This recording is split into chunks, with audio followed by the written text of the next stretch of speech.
gira hor ikastolako ikasleekin, eta egia da bigarren aldia zela. Eta beti esperientzia ona da.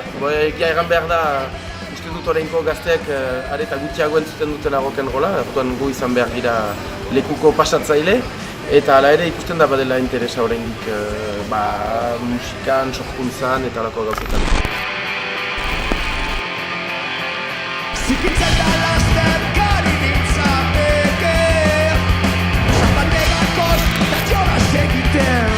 Zuzeneko entzaio moduko bat ikusteko aukera izan dugu eta tarte motz honetan saiatu egiten bideo formatoan olako sare sozialetan banatzeko promo moduko bideoak, beti Willis Durmonen inguruan.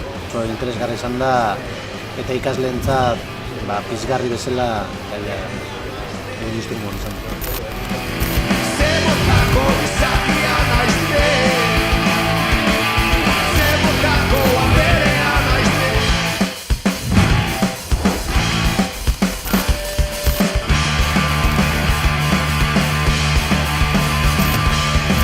Euskal Kultura Erakundearekin elkartu ginean, intentzioa daukagu gutxienean residentzi bat egitea urtero, Intxaurrondo Kulturetxean.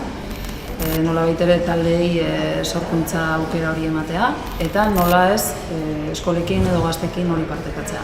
Jarraitzeko intentzioa daukagula, eta asko disfrutatzen ari dela, eta usten dugu azkenean kulturaren onura hau dela, hau da laburtuta. Egitasmoaren ideia eta kulturaren oinarria guretzat.